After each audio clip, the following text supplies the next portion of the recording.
Chapter 7. TJ's next so-called letter came 2 weeks later.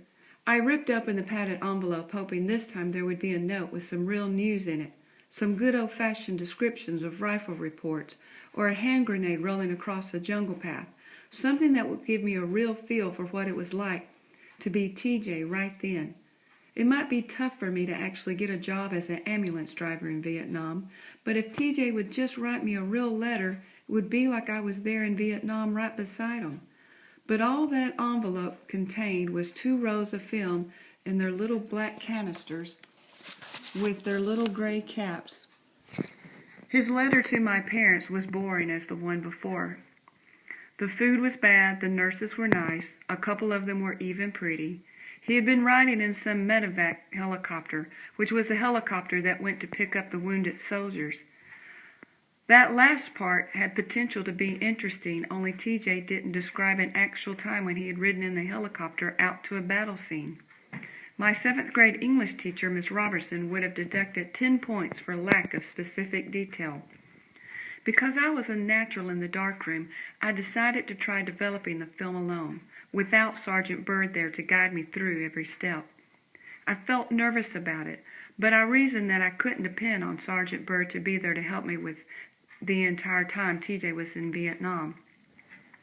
And I didn't make a single mistake if you don't count dropping the film spool lid in the dark closet and having to get down on my hands and knees to find it, and then dropping the second roll of film in the dark before I'd even unspooled it, and having to scramble around 20 minutes before I found it by kneeling on the floor.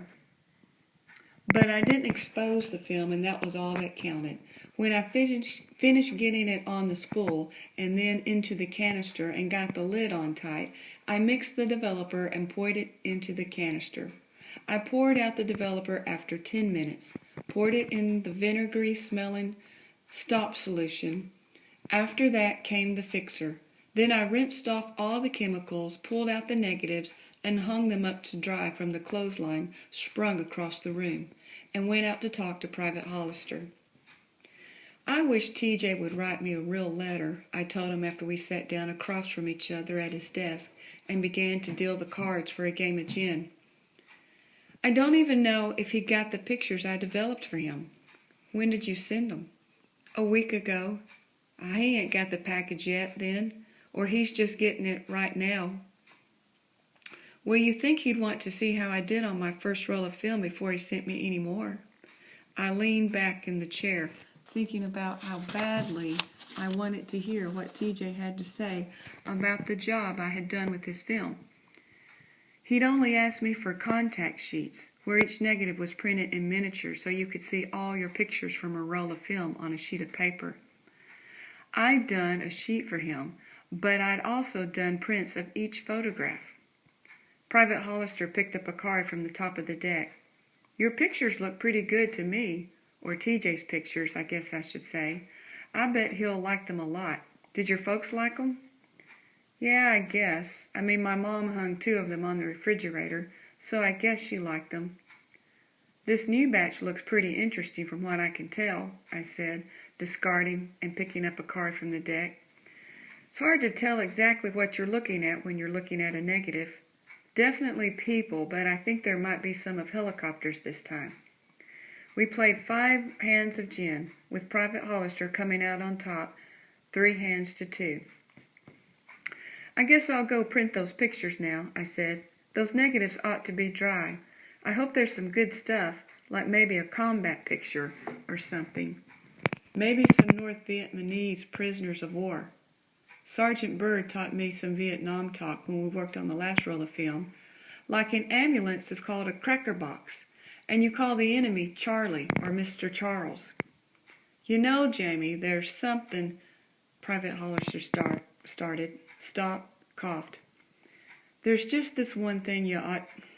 He stopped again. Forget it. It ain't important.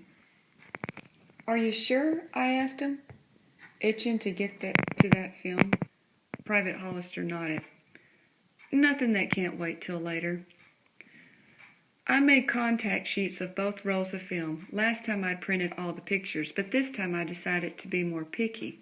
Once I'd developed the contact sheets, I sat down on a table in the dark room with a magnifying glass to go over each picture and see which ones were the ones worth taking the time to print. As I thought, there were plenty of pictures of people, lots of soldiers holding beer cans or sleeping or lying on cots reading magazines. There was a trio of pretty nurses, and the dog he had taken a picture of before showed up again, this time with a bandana tied around its neck. I was starting to get bored. Since I didn't know any of the people, their pictures didn't mean anything to me. But then an image caught my eye. 3 medics were carrying a wounded GI on a stretcher toward a helicopter. In the foreground was another soldier, only he was looking away from the helicopter, like he didn't want to see what was going on all around him. The wounded soldier had bandages wrapped around his chest, and there was blood seeping through them. That was the picture I wanted to print. It's a funny thing, printing a photograph, because when you're in the process of doing it, you're paying attention to the tiniest things, like the fingers on a hand, trying to get them to show up in sharp detail, or bringing out the shadow falling across someone's face. Each little piece of the picture is like a part of a puzzle, and the more defined you make everything, the more your picture tells a story. For some reason, I got all involved in bringing out the details on the soldier's face, the one who was looking away. He was probably headed back to get someone else, but the way the camera caught him, it seemed like he couldn't bear to look at the man the medics were carrying to the helicopter. Maybe because his was the only face I could really see. I kept wanting to look at it, kept wondering what he was thinking about. And then my eyes drifted up to the wounded soldier. There was a lot of blood coming through the bandages wrapped around his chest. Did TJ know whether or not he made it to the hospital alive? Was he alive now? Back in the States or back in a combat zone? I spent an hour printing the picture, trying it again and again until I felt I had it just right. I brought it out to show Private Hollister. "Isn't this amazing?" I asked him, feeling excited about the work I'd done. "I mean, it's a picture of someone who's actually been hit by the enemy. It's the real war." "It's all right. It's real all right." Private Hollister looked awkward, like he didn't quite know what to say to me. "I mean, it's definitely a real war. Don't you